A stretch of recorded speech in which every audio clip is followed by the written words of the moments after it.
다 같이 시험 봤는데 10명만 인서울 이렇게 된다면 결국 내가 더 뛰어야 되고 더 뛰어야 되고 이렇게 되니까 최상위권은 가장 심하게 참고 가장 심하게 공부한 그런 친구들이 차지하게 되니 그러니까 중위권 친구들이 너무 힘들 수밖에 없는 것 같아요.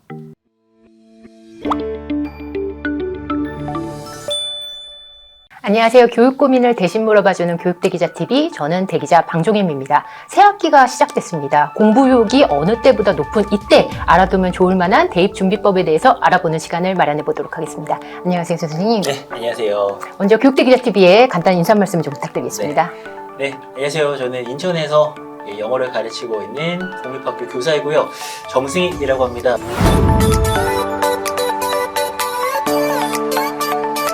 지난해부터 사실 너무 모시고 싶었었는데 좋은 기회가 이번에 마련된 것 같아요, 선생님. 네, 저도 오래 기다렸고요. 선생님, 새 학기가 되면 의뢰 대부분 학습 목표를 지금 딱 정할 시기인 것 같아요. 근데 학습 목표를 정하려면 자신의 실력 그리고 지금 현실을 좀 알아야 될 것 같은데 입시 현실, 입시 경쟁 어느 정도 로 체감하시는지 고3 담임을 오래 하셨기 때문에 선생님의 말씀이 많은 분들에게 체감이 되실 것 같아요. 네. 어떻게 보시는지요? 일단 뭐 고3 학생들이 가장 급할 것 같고요. 근데 고1, 고2도 거기에서 크게 벗어나 있지는 않을 겁니다. 이렇게 현실은 현실이니까 많은 학생들이 좀 막연한 그런 공부를 좀 하는 것 같아요. 이제 저는 현장에 있으니까 이제 현장 분위기들을 많이 좀 알려드릴 수가 있는데 예를 들면은 초중, 중등 학부모님들께 고등학교 학생이 시험 기간에 시험을 치르는 도중에 잠을 잔다.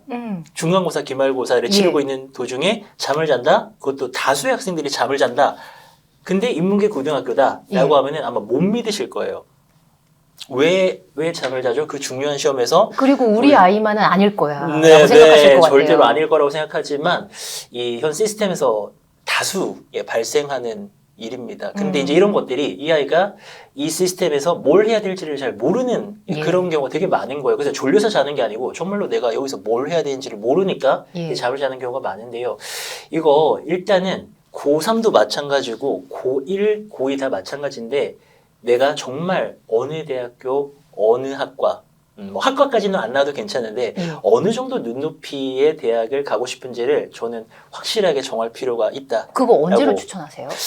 일단은 이 아무래도 진로나 이런 부분들은 좀 성숙되는 면이 있는 것 같아요. 근데 이것도 혼자 정하는 게 아니라 부모님이 그럼요. 당연히 의견이 반영돼야 되고 가정에서 이게 딱 결정이 되는 거기 때문에 고1 때부터 계속 이야기를 나누는 거죠.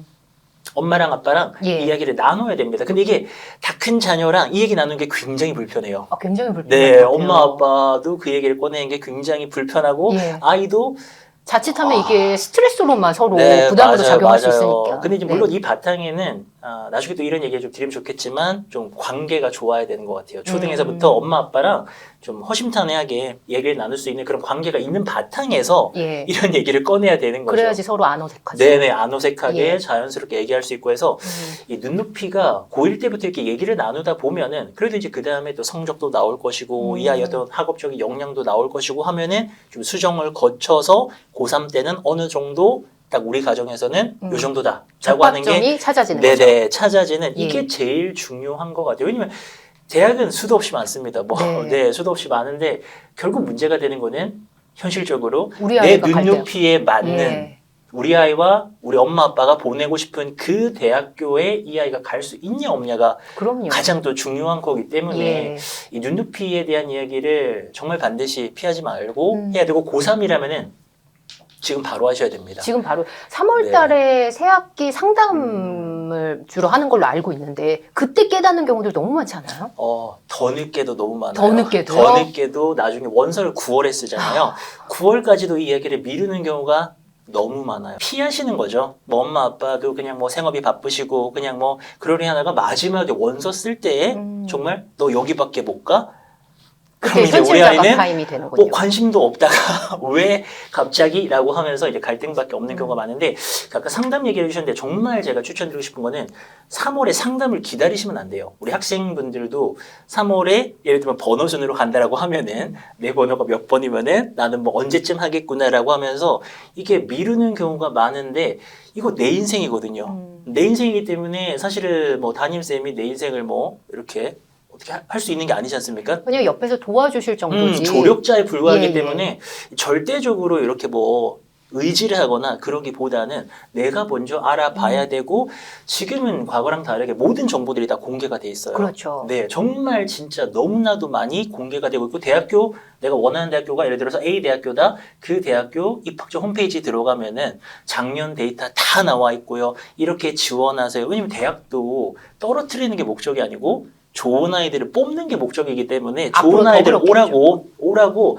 갈수록 해마다 더 잘 정리를 해주세요. 저희는 입시 정보를 많이 다루는 채널이다 보니까 이런 질문들이 학부모님들이 남겨주신 것 중에 제일 많았던 것 같아요.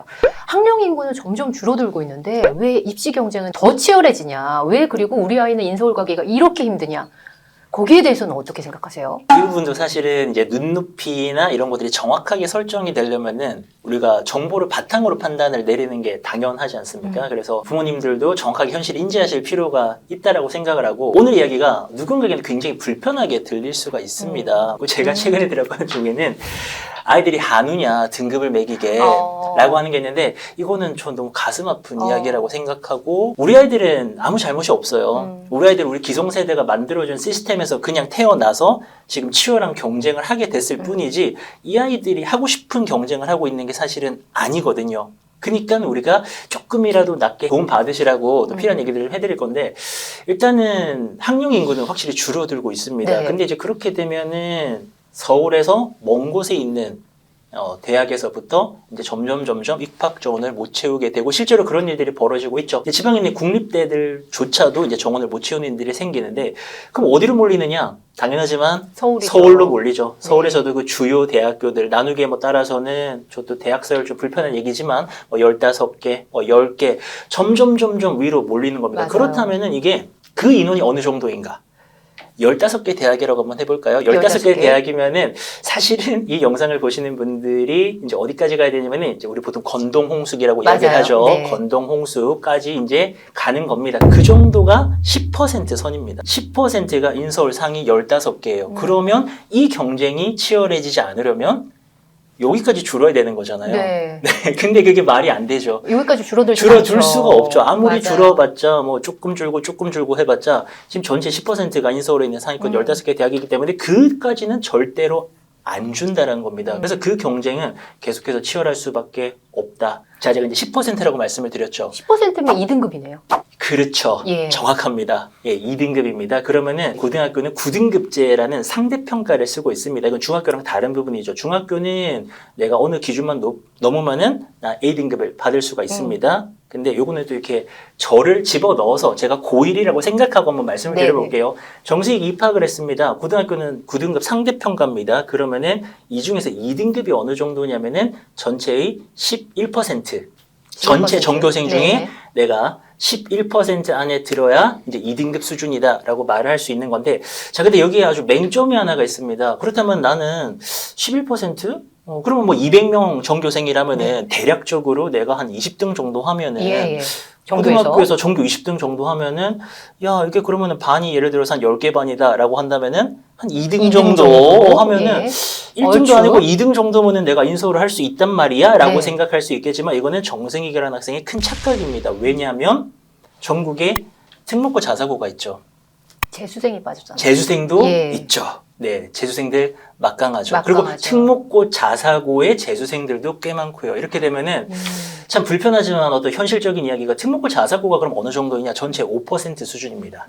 예, 현역만 따졌을 때 5%. 그러면은 자, 단순 계산 갈게요. 단순 계산.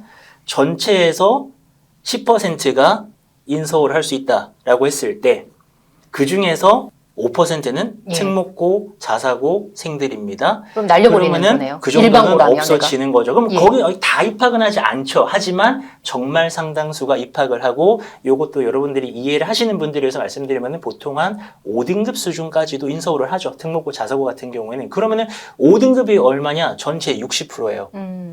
그러면은 5%라고 잡았을 때도 적어도 한 3% 정도는 그들의 몫으로 줘야 됩니다. 그럼 이제 네. 10이 아니라 한 7에서 더 줄면 5. 그럼 재수생들 들어가고 예. 이렇게 하면 점점 줄어가지고 그래서 우리가 인문계 고등학교에서는 인서울을 위해서는 1등급이 필요하다. 인문계 고등학교에 진학을 한 자녀가 있다면 인서울 하고 싶어?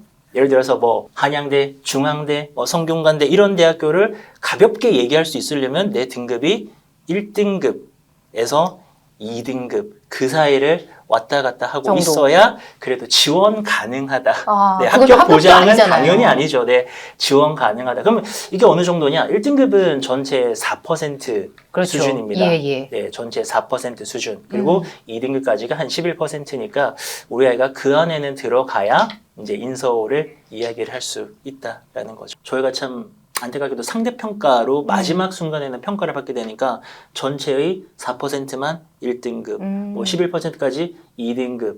다 같이 뛰는 와중에 100명 중에 4명만 1등급, 다 같이 시험 봤는데 10명만 인서울 이렇게 된다면 결국 내가 더 뛰어야 되고 더 예. 뛰어야 되고 이렇게 되니까 결국 그렇게 되면은 최상위권은 예. 가장 심하게 참고 가장 심하게 공부한 그런 친구들이 차지하게 되니 그러니까 중위권 친구들이 너무 힘들 수밖에 없는 것 같아요.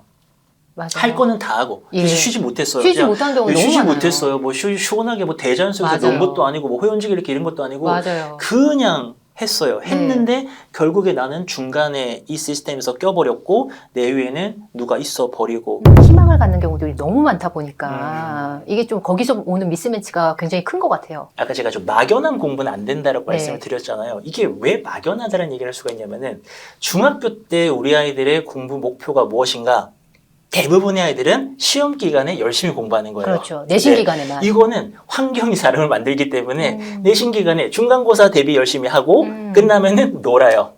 그리고 기말고사 준비하고 끝나면은 놀아요. 뭐 겨울방학이 중요하다, 뭐하다 하고 막 학원 보내고 해도 이 아이는 그거를 인지를 잘 못합니다. 예. 이게 뭐 얼마나 중요한지 뭐 다들 중요하다니까 중요한데 이 아이에게는 그냥 똑같은 하루일 뿐이에요. 그래서 고등학교 갔습니다. 예. 역시 정승익으로 예를 들게요. 예. 고등학교 인문계 고등학교에 진학을 했습니다.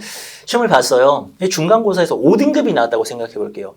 5등급은 가장 분포가 많은 등급이고 중간입니다. 이것도 초중등에서 딱 알고 가셔야 되는 게 9등급 중에 5등급밖에 우리 아이가 안 된다고 생각하실 수 있겠지만 대부분의 성실한 아이들은 4, 5등급에 껴 있어요. 4에서 6등급에 예. 거기가 분포가 워낙 넓기 때문에 거의 다 껴 있습니다. 첫 시험에서 첫 5등급을 시험에서 받았다. 5등급을 받았다. 많은 학생들이 막연하게 두 가지 선택을 하는 것 같아요. 첫 번째는 그냥 열심히 해야지. 다음에는 더 열심히 해서 그런 성적을 받으면요? 내신 성적 올려야지. 네. 왜냐면 이게 중학교 때부터 열심히 그냥 시험 기간에만 공부하던 그게 있다 보니까 5등급이면 다음에는 좀 더 올려야지. 좀 더 올려야지. 근데 이제 놓치고 있는 게 뭐냐? 내 눈높이를 놓치고 있어요. 내 눈높이가 눈높이요? 예를 들어서 예. 난 그래도 진짜 한 중앙대 이상 가고 싶어. 내신 한양대 5등급을 이상 가고 받았는데. 싶어. 내가 솔직히 예를 들어서 뭐 이 서울대, 연고대는 나는 거기까지는 아니고 난 그래도 이게 우리 가정에서 분위기도 그렇고 한 저희는 중앙대, 한양대 가져야. 요 정도는 가줘야 지금 네 괜찮다라는 그런 분위기라면은 이 아이가 그러면은 그런 데 가려면 내신이 1등급 대가 필요해요. 근데 5등급 대가 마지막에 3학년 때 1등급이 될 수 있느냐? 예. 불가능합니다, 이거는. 거의 불가능하죠. 불가능하다라고 저는 말씀을 드리고, 물론 예. 그런 게 있죠. 이 어떤 상승 패턴, 예. 5에서 4로, 2로, 1로 올라가는 그런 거를 인정받아서 대학 가는 사례 전국에 당연히 있겠죠. 근데 그 한 사례가 내가 될 거라는 게 없고, 단순 선생님 그럼 그런 계산으로는 사례 보시긴 하셨어요? 그런 사례, 한 건 정도, 20년에 한 건 20년에 정도는. 한 건 네네. 정도? 그리고 이제 정말 등급이 낮은 학생들도 한 번씩 대학에서 잡아주는 경우들이 발생을 해요. 예. 뭐 학종으로요? 학종으로죠. 학종으로죠. 네, 당연히 학종으로인데 예. 이제 그런 경우들이 있는데 예. 이제 근데 그런 경우는 사실 뉴스에 나오잖아요. 맞아요. 그러니까 내가 네. 될 거라고. 네, 저게 뭐지? 저 밑에 저기 붙은 건가? 약간 이런 사례들이 있는데 이제 그런 희귀한 사례에 너무 내 인생을 맡길 수는 없으니까 네. 5가 1이 될 수가 없습니다. 왜냐면 이게 평균이기 때문에 1학년 때 5등급 수준이라면은 이게 1이 되려면은 더하기해서 1이 나오지가 않아요. 네, 그래서 계속 1을 받아도 이게 아니라 사실은 5 더하기 1에 나누게 하면은 3등급 수준이 되는 그렇죠. 거죠. 평균으로 따지면. 네네, 이렇게 되기 때문에 내가 시작이 5등급이라면은 예. 사실 막연하게 열심히 해서는 내신을 높여서 내가 눈높이의 대학을 가는 것은 쉽지가 않다. 내가 시작이 5등급이라면은 예. 사실 막연하게 열심히 해서는 내신을 높여서 내가 눈높이의 대학을 가는 것은 쉽지가 않다. 근데 두 번째 선택은 뭐냐? 정시 올인이죠. 정시 올인 너무 많아요. 네, 정시 올인이 정말 많이 발생하고 있는데 저는 제 개인적으로 좀 조언을 드린다면은 먼저 생각해야 되는 거는 나는 왜 내신은 5등급이 나올까? 이 고민을 먼저 해봐야 되는 것 같아요. 많은 학생들이 착각하면 안 되는 게 정시 올인이라는 게 내신 포기, 학교생활 포기, 수시 포기 이렇게 연결되는 경우가 너무 많아요. 그랬을 때 놓치는 게 뭐가 있을까요? 놓치는 건 공부를 안 하는 거죠. 아, 그 시간에 학교 네, 공부 안 하고 그 시간에 공부를 안 하는 거죠. 사람이 저는 환경을 못 이긴다고 생각하거든요. 생각해야 되는 게 예. 특목고 자사고 같은 경우에는 요즘 뭐 수시도 강세인데 정시마저도 강세인 걸로 지금 결과들이 나오고 있죠. 예, 그런 팩트들이 나오고 있는데 아니 거기가 예를 들면은 아니 그래 좋은 프로그램 운용해가지고 이 아이들이 학종으로 잘 가는 거는 인정. 근데 정시는 또 왜 잘 나와? 라는 생각을 할 수 있거든요. 특히나 이게 그들이 정시에 유리한 환경이 아닙니다. 그 아이들은 학교에서 해야 되는 게 너무 많아요. 수행 평가에 과제 이래서 막 진짜 막 동아리 활동도 많고 네, 동아리도 많고 그리고 애들이 욕심도 많아가지고 막 많이 하다 보니까는 막 진짜 뭘 할 수 있는 시간이 많지 않아요. 네. 근데 왜 정시가 잘 나와요? 왜냐면 절대적인 공부 시간이 많아요.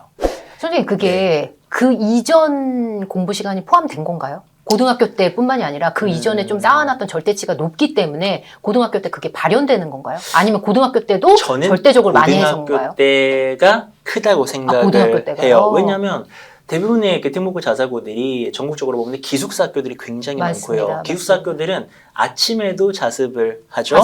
그리고 보통 한 11시, 12시까지 하죠. 밤 늦게까지 자습을 하고 주말에만 집에 갈 수 있거나 또 학교에 따라서는 주말에도 집에 못 가는 학교들이 꽤 많이 있어요. 인문계 고등학교 같은 경우에는 이제 다 자율이거든요. 네. 그랬을 때 학교에 남는 친구들 그리 많지 않습니다. 그러면서 이제 학생들은 예를 들면 이런 생각할 수 있죠. 난 뭐 스터디 카페라던가 뭐 집에 가서 공부를 하겠다라고 생각하면서 그게 또 공부가 잘 된다고 생각하면서 학교를 떠나거든요. 그랬을 때 공부가 진짜 집중이 되는 경우가 많지 않아요. 근데 그게 하루 이틀이 아니라 3년이 쌓여버리면 누군가는 새벽 6시에 일어나가지고 아침마다 한 2시간씩 공부를 하고 밤 12시까지 다 같이 모여가지고 정말 진짜 공부를 하는데 그게 3년치가 쌓이는 건데 어떻게 그게 그냥 뭐 이렇게 편안하게 생활을 하면서 아침에 늦잠 잘 거 다 자고 저녁에도 뭐 때에 따라서는 뭐 영화도 보고 때에 따라서 맛있는 것도 먹고 그러면서 자유롭게 그냥 생활을 했던 그 친구랑 어떻게 결과가 같겠어요. 그래서 학습 분위기 얘기가 거기서 또 나오는 것 같기도 하고요. 혼자서는 진짜 이게 대단한 의지가 아니면은 쉽지 않고 그래서 약간 좀 뭐 관련된 얘기지만 인문계 고등학교에서 정말 잘하는 친구들이 있죠. 그 친구들 딱 보면은 약간 우스갯소리지만 관상이 좀 이렇게 되게 묵직한 경우가 많죠. 차분하고. 네, 차분하고 좀 흔들리지 않는 느낌. 선생님 3월 달에 되면 딱 아시는 거 아니에요? 너는 잘할 쌍이다. 이런 경우가 많죠. 왜냐면 이제 그 친구들은 공부 시간을 확보를 한 거예요. 이제 정시올인 얘기로 다시 돌아간다면은 내가 내신이 5등급이네. 나왔어. 근데 합격 저기 데이터 보니까는 이걸로는 절대 못 가요. 그러면은 오케이, 나 내신 버리겠다. 라고 하면서 그러면 수업 들을 필요 없죠. 학교생활 열심히 할 필요 없죠. 선생님께 뭔가 이렇게 잘 보일 필요도 예를 들면 없죠. 난 그냥 문제만 푸는 겁니다. 그러니까 문제만 푼다라고 하는 그것이 과연 내가 얼마나 열과 성을 다해서 풀게 될 것인가. 이게 문제가 있는 게요. 공부가 습관이거든요. 우리가 뭔가를 자연스럽게 하는 게 습관이지 않습니까? 반복적으로. 공부를 습관처럼 하는 친구들이 많이 하게 되고 잘하게 되는 것인데 내가 공부 습관이 없는 상태에서 내신이 그냥 적당하게 뭐 중간이나 그 이하가 나왔는데 정시로 넘어간다 그래서 내 눈앞에 있는 책이 바뀐다 그래서 공부가 되지는 않거든요. 그래서 정말 여러분들을 위해서 이야기를 좀 한다면은 내가 정시 올인을 할 때 하더라도 나를 돌아봐야 돼요. 내가 지금 얼마나 공부를 하고 있는가, 얼마나 집중하고 있는가. 내신 5등급을 받았다고 바로 판단하기 전에 일단 나부터 살펴보라는 말씀이시죠. 그래서 제가 추천드리는 게 수능 최저를 먼저 준비하라고 말씀을 드리고 싶어요. 나의 카드는 뭐가 돼야 되는가? 그게 이제 트렌디한 얘기지만 인서울대학교에서 교과 전형으로 수능 최저를 보기 시작을 했죠. 그렇죠. 네, 아주 최근에. 그리고 여러분에게도 지금 적용이 되는 이야기입니다. 왜냐하면 이 아이의 경쟁력을 판단할 수 있는 게 많지 않기 때문에 학송은 축소가 되고 있고 이러니까 대학에서도 수능 최저를 보겠다. 2과목, 3과목 몇 등급 받아와라 라는 기준을 제시하고 있습니다. 그러면 내가 정승익이 내신 5등급 받았죠. 그러면은 수능 최저 한 2과목 정도를 먼저 준비를 해보는 거예요. 영어라던가 뭐 국어 영어나 탐구 이런 식으로 영어가 기본적으로 절대평가니까 좀 잡아주기가 그러면 이제 아무래도 공부량이 늘어나고 불안하지가 않아요. 왜냐하면 학교 생활을 네.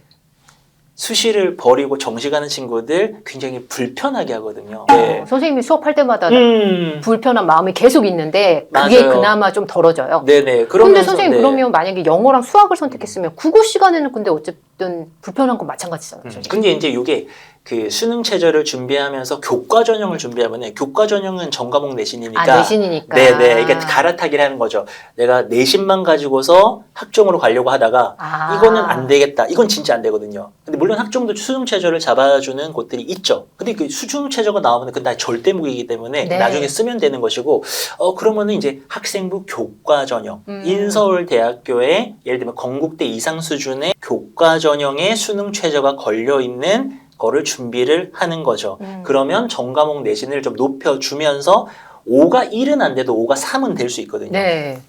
그러면 내가 내신 3등급 수준의 수능 최저가 맞춰진다? 그러면 굉장히 레벨업이 희망적이에요. 되죠. 네, 네. 그럼 결론적으로 내신을 쉽게 버리면 안 되네요. 그렇죠. 그러면서 이제 공부 습관을 잡는 거죠. 예. 왜냐하면 내가 내신이 안 나온다고 해서 정시로 바로 넘어갔다 그래서 달라지는 게 아무것도 없거든요, 사실은. 그러다가 정시가 계속 안 나와요. 네, 이게 여러모로 너무나도 불편하고 이렇기 때문에 좀 교과 전형을 이용을 하다가 예. 그러다가 이제 모의고사가 이제 가다 보면은 고1 넘어가서 고2 넘어가서 하다가 하나가 굉장히 또 잘 될 수가 있어요. 모의고사가 너무 잘 나오는 겁니다. 내가 해보니까 정말 원석이었던 거죠. 그러면은 정시로 갈 수 있잖아요. 네. 그리고 진짜 중요한 이야기. 수능 최저를 제가 사실 노래를 부르고 다니거든요. 학교에서는 네. 꼭 준비하라고. 이게 왜 중요하냐면은 이제 학종의 패러다임에서 이 아이들이 생활을 하다 보니까 수능이라고 하는 것을 되게 멀리해요. 대부분의 아이들이. 그냥 내신으로 대학을 가려고 하는데 지금 시대가 많이 좀 바뀌었죠. 바뀌고 있거든요. 정시가 확대되고 네. 있고. 이게 마지막에 고3 때 만약에 내가 수능 공부를 하나도 안 했잖아요. 그럼 재수를 못 해요. 아. 그런 문제가 있어요. 예, 재수했을 때 위험 부담이 너무 크니까. 그렇죠. 수시로 네. 재수를 해봤자 내 눈높이는 그대로고 예. 내 내신은 그대로면 안 되죠. 내년에 안 돼요. 네, 맞아요. 정확하게 안 됩니다. 이 차이가 커버리면은 제가 졸업할 때 내신이 5점대인데 인서울이 눈높인 겁니다. 이거 수시 재수 의미가 예. 없어요. 근데 그럼 결국에는 정시를 해야 되는데 예. 하나도 준비를 안 했던 정시를 재수하면서 시작하면 시간이 너무 많이 걸리죠. 이거 그럼 재수로 확률이 끝낸 낮죠. 일이 아니죠. 뭐 재수, 삼수에 삼수. 적어도 삼수, 사수인데 그렇게 해서 N수까지 가는 거잖아요. 맞아요. 예. 이런 가는 위험한 거죠. 선택을 하는 거에 기준이 사실 그런 부분인 것 같아요. 내신 관리랑 정시랑 함께 가기가 너무 어렵다. 그렇기 때문에 뭔가 하나를 선택해야 된다는 생각들이 굉장히 많아서 이런 위험한 선택을 하는 일도 있는 것 같거든요. 절대적이죠. 100% 어떻게 생각하세요? 그 이유 때문이라고 생각하는데 예. 추석 때가 되면은요, 이제 우리 고3 담임쌤들이 약간 긴장을 합니다. 뭘 긴장하냐면은 예. 학교에 자습하는 애가 생기면 네. 나와야 돼요. 요즘 학교들은 학생들을 존중하기 때문에 너무 야, 추석 연휴가 쫙 있는데 선생님 저 공부하겠습니다 하면은 저희는 안 돼 이 녀석아 하지 않아요. 나옵니다. 네. 추석 때도 나올 사람 하면은 제 진짜 실제 경험담인데요. 네. 한 명이 나온 거예요. 근데 그 아이가 누구였을까요? 전교 몇 등? 잘하는 아이. 1등. 전교 1등. 아. 근데 이게 그게 전교- 시사하는 바가 큰 것 같습니다. 전교 1등이 공부 제일 많이 해요. 네. 상위권으로 갈수록 오. 공부를 제일 많이 하고 하위권으로 갈수록 하고 싶어도 몸이 안 따라줍니다. 왜? 습관이 없기 때문에. 그 아이가 뭔가 잘못하는 게 아니라 공부를 했던 습관이 없기 때문에 습관이 있는 사람들은 잘하죠. 저희가 말을 잘하고 있지 않습니까? 맨날 말하니까. 이거는 습관이 너무 무섭거든요. 그러니까 안 하던 거기 때문에 온 몸과 두뇌에서 거부를 하기 때문에 우리 성적이 낮은 친구들은 잘하고 싶은 마음만 있고 몸이 안 따라주죠. 뭐 비슷한 얘기지만 공감 많이 하실 게 저도 뭐 이렇게 뭐 다이어트나 운동에 관심만 많거든요. 네. 예, 보시면 열심히 아시겠지만 하시는 것 같더라고요. 그렇게 뭐 보니까. 이렇게 몸이 좋거나 그러지도 않습니다. 그냥 관심만 있는 사람이 딱 그 정도죠. 너무 살찌지도 않았지만 그렇다고 건강한 몸도 아닙니다. 이게 왜 그러냐? 저 습관이 없어요. 그러면 몸 좋은 사람들이 헬스장 맨날 가죠. 맞아요. 우리 김종국 씨가 헬스장 맨날 가시죠. 맞아요. 중독 수준으로 가시죠. 이게 되게 웃긴 겁니다. 저처럼 운동을 잘하고자 하는 사람들이 더 많이 가가지고 더 열심히 해야 되는데 저는 그게 안 되는 거예요. 습관도 없고 하니까 너무 힘든 거죠. 한 번 가기가 너무 힘들죠. 그러니까 몸 좋은 사람들 그런 사람들이 계속 운동을 하고 그리고 가는 것까지가 너무 힘들어요. 너무 힘들죠. 예, 네. 벽이 있는 것 같아요. 네, 근데 이제 이런 분들은 생각해보면 김종국 씨 같은 이런 연예인분들은 진짜 힘드실 텐데 그래도 스케줄이 또 가죠. 그래도 막 밤에 가시고 또 운동하시는 분들 보면 새벽에 가신 분들 진짜 오. 많거든요. 뭐 2시, 3시에 막 예. 가세요. 그게 습관처럼 가는 거죠. 공부도 똑같다라는 거죠. 잘한 친구들은 더 열심히 하는 게 그리 어려운 일은 아닙니다. 이 얘기의 요지는 뭐냐면은 결국에는 공부량에서 차이가 엄청나게 사실은 있다라는 거죠. 그걸 자기가 인지를 못할 뿐이에요. 내가 지금 내신이 예를 들어서 한 7등급 예. 수준이다. 근데 정시혼인을 고민하고 있다. 예. 왜? 병행이 어려울 거라고 생각해서 라고 생각한다면 공부를 사실은 나는 요만큼만 하고 있을 수가 있고 그 순간 누군가는 이만큼을 하고 있을 거예요. 그러면은 이 절대 공부 시간을 확보하면 솔직히 말하면 병행하고도 남아요. 예. 사실은. 선생님 이렇게 말씀드리니까 진로진학 부장님을 모신 것 같은데요. 사실은 선생님은 굉장히 유명한 영어 포기한 친구들을 탈출시켜주는 영어 선생님이시잖아요. 네, 본업이죠. 이제 영어 얘기로 가겠습니다. 지난해 수능에서 1등급이 6.2 정도 나왔던 것 같아요. 직전 연도가 12% 반타작을 한 거죠. 네. 그만큼 굉장히 영어가 절대평가임에도 불구하고 많이 어렵게 지난해에 나왔는데 그거를 또 고3 때 깨닫는 경우들이 많은 것 같아요. 12%라고 하는 게 쉬웠다라고 비판을 받은 이유가 예. 요게 아까 우리가 얘기 나눈 인서울 퍼센티지랑 관련이 돼 있죠. 12%로는 인서울 대학교를 변별할 수가 없다라는 거예요. 정말 정시 성적상으로 최고의 대학들까지만 딱 끊으면은 이게 한 6, 7%거든요.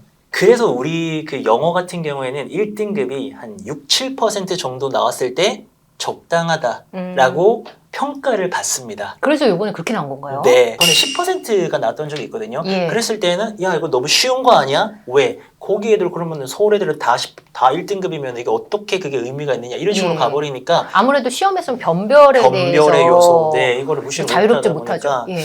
그래서 이제 자꾸 6, 7%를 향해서 가고 있어요.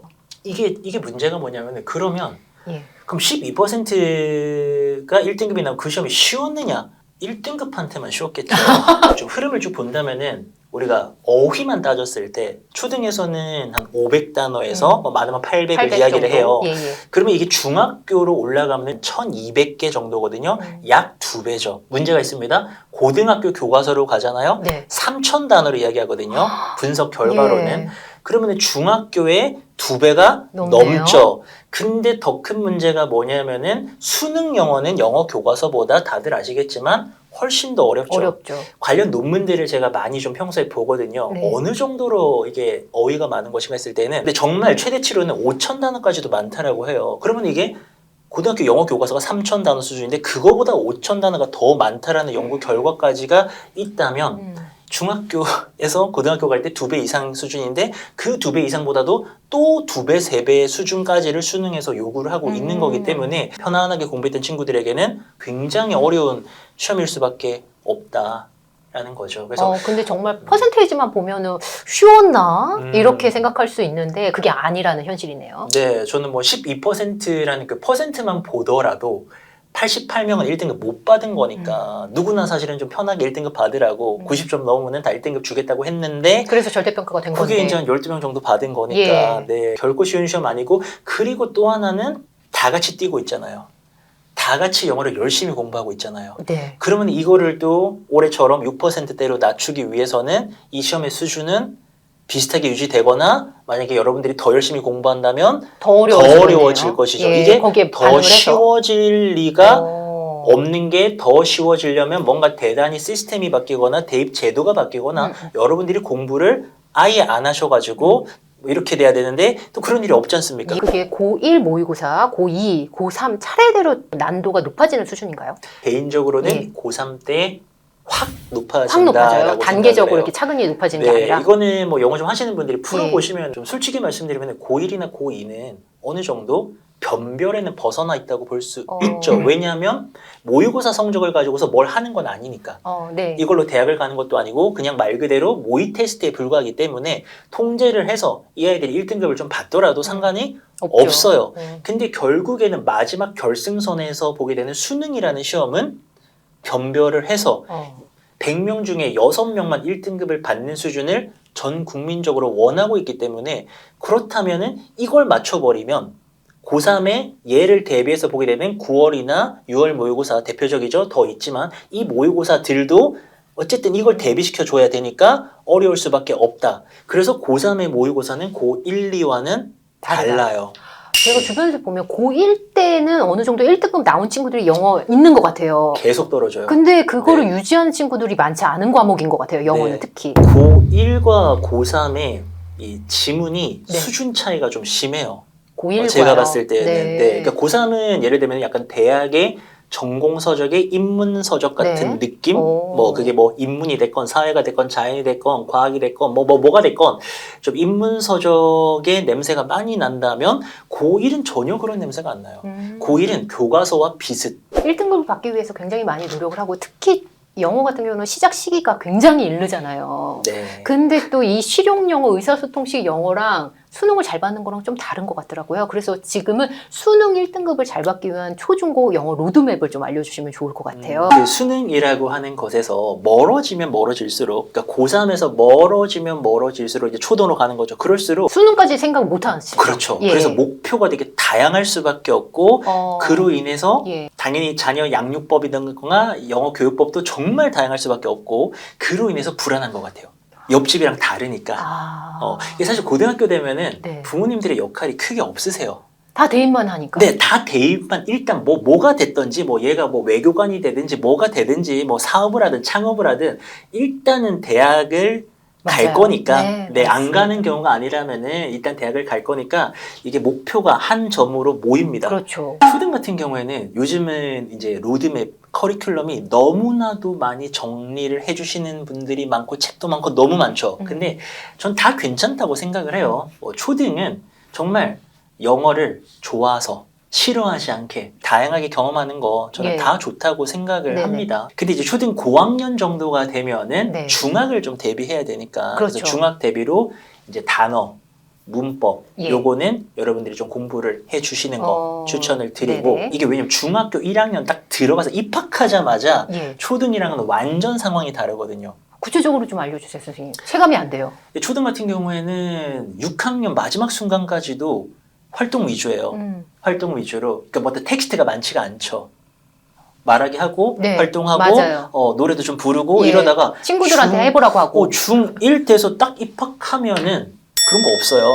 그런 거 없이 네. 이제 교과서가 주가 되는 독해가 주가 되는 이런 이제 수업이고 말하기와 이제 듣기 같은 경우에는 뭐 수행평가라던가 중간중간에 활동으로 들어온 거지 메인은 독해가 될 수밖에 없는 걸로 바로 들어오기 때문에 독해. 네. 선생님, 네, 그런데 네, 네. 독해가 아니라 문법을 좀 준비하라고 말씀을 해주셨잖아요. 네네네네. 그게 어떤 면에서 유리한가요? 이제 문법 얘기를 또 드리면은 우리 아이는 원서 읽기를 통해서 좀 문법 같은 것을 자연스럽게 체득하는 그러고 또 습득하는 그냥 감으로 익히고 뭐 이런 경우도 있는 것 같아요. 그렇게 가는 거를 원하시는 가정이 계실 거예요. 근데 그럴 수 있다고 보거든요. 네. 근데 그러려면은 정말 잘해야 됩니다. 어떤 원서나 이런 이 교과서 밖의 자료들을 이용해서 이 아이가 영어를 정말 수능 영어를 잡아먹을 수 있는 그리고 정말 종착역에서는 100명 중에 6명 안에 들 수 있으려면 정말 압도적으로 영어를 정말 잘해야 되는 거죠.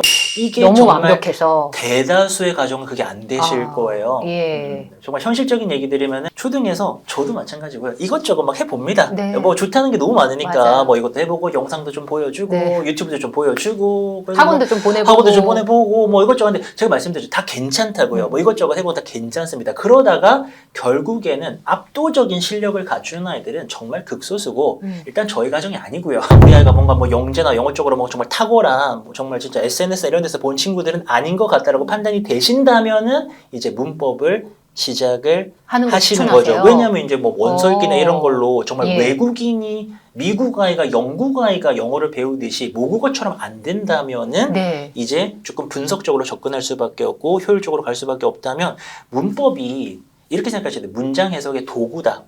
선생님, 근데 한편에서 이런 의견 있잖아요. 음. 문법을 너무 학습적으로 다루게 되면 음. 그 영어 공부의 재미를 반감시킨다.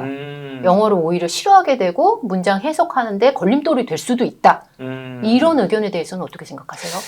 그래서 이제 가정에서 판단을 하셔야 되는 것 같아요. 아, 그거는 네. 개인적인 네. 의견 궁금한데 개인- 그러면 수능이나 네. 내신 면에서는 문법을 그렇게 놓고 가도 가능하다고 보세요? 저는 문법을 놓고 가고 거기에다가 살을 붙이는 게 좋다, 맞다라고 생각을 해요. 수능까지 쭉 갈 수 있는 게 이게 문법을 놓고 문법을 가지고 예. 하나의 지문에 문장이 한 8개에서 플러스 마이너스가 있습니다. 보통 한 8문장 정도거든요.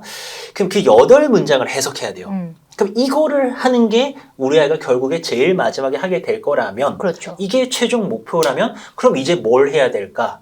1단계 단어를 외워야죠. 외우고. 네, 단어를 모르면은 그게 한 10단어 정도라면 모르면 해석이 안 되니까 예. 일단 단어를 외워야겠다. 그 다음에 단어만 알면 해석이 되느냐? 이게 되게 무서운 이야기인데요. 중학교는 해석이 됩니다. 문장이 짧고 단어를 알면은 중학교까지는 해결이 되는데 고등학교에 절대 안 통합니다. 고1까지 좀 통합니다. 고3에 결국에는 절대 안 통해요. 그러니까 결국 어휘만 해서는 네. 해석이 안 된다. 된다는 소리예요. 네. 왜냐하면 한 문장에 엄청 긴 것들이 있단 말이에요. 그러면 이게 단어가 한 30개가 되는데 그거는 까딱 잘못 조합하면 의미가 다른 예, 의미가 예, 되는 예, 거죠. 맞아요. 그래서 뭐 주제 찾으러 갔는데 주제의 정반대에다가 답하는 애들이 왜 그렇게 많을까요? 몇 단어 잘못 연결한 겁니다. 떡볶이는 맛있다가 주제인데 떡볶이가 맛 없다에다가 답을 해놨어요. 왜? 떡볶이는 봤어요. 근데 맛 없다 있다를 제대로 확인 연결을 못한 못한 겁니다. 디테일을. 그 문법을 중학에서 너무 디테일하게 막 많이 하지 마세요. 제가 자주 강조드리는데 보통 중학의 문법책은 레벨 1, 2, 3로 돼 있습니다. 막 큰 책들이 3단계입니다. 근데 그거 다 할 필요는 없어요. 하나만 하셔도 괜찮습니다. 네. 뭐 추천드리는 거는 중간 수준. 보통 중간께 내용이 알차요. 그래서 이제 문법이 되면은 문장 해석이 되죠. 예. 그러니까 어휘와 문장 해석. 그리고 요거를 경험을 쌓아야죠. 단어 보면서 예. 문법을 조합해서 문장 해석하는 경험 쌓는 게 우리가 구문이라는 강좌고 그렇죠. 그래서 여기 또 오셨던 우리 김기훈 김기훈 쌤께서 선생님. 만드신 예. 천일문이 예. 그 구문 구문의 강좌의 대가시죠. 레전드인 거죠. 그러니까 그거는 내가 배운 어휘와 문법을 문장 속에서 경험해보는. 그러니까 안다고 잘하는 게 아니거든요. 예. 이게 방법 어떻게 안다고. 쓰였는지를 봐야죠. 맞아요. 모든 문장 다르니까. 예. 이 단어가 여기선 이런 뜻이고 저기선 저런 뜻이고 구조도 이문법이 여기선 이건데 저기선 달라요. 그러면은 이거를 실전 경험을 많이 쌓는 게 구문. 요렇게가 저는 가장 베이스가 되는 핵심. 그거 중학교 때 어느 정도. 중학교 때, 네, 초등 그리고 고학년에서부터 선생님께서는 그 해서. 문제도 많이 문제풀이도 하지 말고 이렇게 어떻게 해석되는지 정도만 파악하면 되겠다라고 말씀하셨더라고요. 네, 맞아요. 제가 본질적으로 추천드리고 싶은 거는 독해를 정말 많이 하시라. 중학교 때. 네. 근데 이제 대다수 가정에서 이제 이용할 수 있는 독해가 독해 문제집이죠. 네. 가장 베스트셀러들이 워낙 많이 있으니까 중학 시장에는. 근데 이제 그랬을 때 그게 다 문제집이다 보니까는 아이들이 하다가 자꾸 문제를 풀어요. 답이 3번인가? 4번인가? 이럽니다. 근데 문제를 자꾸 풀다 보면은 해석을 정확하게 안 하게 됩니다. 그래서 문제는 중요한 게 아니에요. 중학에서는 한 문장 한 문장이 정확하게 파악이 되고 그게 한 10대 문장이 모였을 때 주제. 이게 이런 주제구나. 그 연습이 진짜 핵심이에요. 결국에 수능도 아까 8문장이라 말씀드렸잖아요. 한 문장 한 문장이 어느 정도 해석이 되고 모였을 때 맞아, 이게 큰 덩어리가. 모였을 때 이게 또 무슨 말인지 아는 게 쉽지 않아요. 특히 요즘에 아시다시피 문해력이 좀 많이 부족한 맞아요. 경우들이 많으니까 네. 특히 이 부분이 많이 어려워하는 것 맞아요. 같아요. 이게 최상위권으로 가는 마지막 열쇠입니다. 아, 이게요? 그러면 고등이 남았습니다, 선생님. 네. 고등. 좀 구체적으로 단어, 구문, 문법, 문장 해석, 독해 이렇게 나눠서 요즘에 어머님들 구체적인 걸 좋아하시기 때문에 교재나 강좌를 추천해 주셔도 좋을 것 같아요, 선생님. 네, 사실 중학에서 막 영어를 끝내야 된다 이런 얘기들 많이 하시잖아요. 수능 모의고사 1등급 만들어서 네. 끝낸다. 네. 이제 그런 얘기들을 많이 하시는데 그럴 수 있다면 가장 좋을 것 같아요. 네, 뭐 그건 아주 이상적인 이야기입니다만 예. 꿈 같은 얘기지만 그럴 수 있다면 당연히 좋죠. 뭐 중학에서 영어 1등급 받아버리고 이제 고등 가서 딴 거 하고 이러면 좋긴 한데 대부분의 고등학생들이 그러지 못하기 때문에 이제 뒤늦게 다시 기초를 잡는 경우가 되게 많은 것 같아요. 네. 그러니까 정말 그게 그 이유를 어떤 분은 감을 잃으면 안 된다 이런 의견을 대시기도 하시는데 선생님은 어떤 이유 때문에 그 성적이 유지가 안 된다고 생각하세요? 난이도 차이가 되게 크다고 난이도 생각을 하는데 차이. 중학교의 영어는 핵심이 교과서. 교과서 외엔 딴 거 없어요. 뭐 어떤 부교재로 뭐 어떤 문제집을 쓴다던가 이런 경우가 없다고 보시면 네. 됩니다. 그게 이제 중학교의 특징이에요. 그 교과서에서 어떤 성취 기준을 세우고 그걸 바탕으로 선생님께서 다양한 활동을 해주시고 아이들은 그렇게 하는 게 거기서는 맞아요. 근데 그 교과서가 중심이 되는데 그 수준보다 영어 교과서 고등학교 가면 2배 이상 어려워지고 그거보다 모의고사가 더 어렵단 말입니다. 그럼 결국에는 고등학교 영어 수준은 여기 어딘가에서 형성되기 때문에 이거는 거의 한 3, 4배 심하면 저는 5배 정도라고 생각을 하거든요.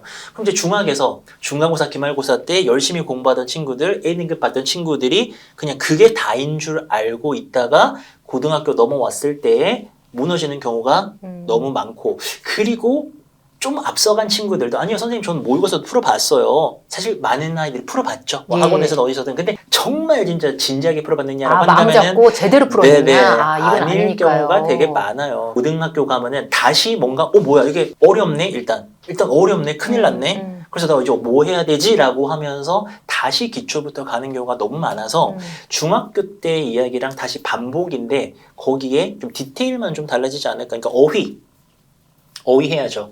이게 일단은 단어요. 기본 단어. 예, 예.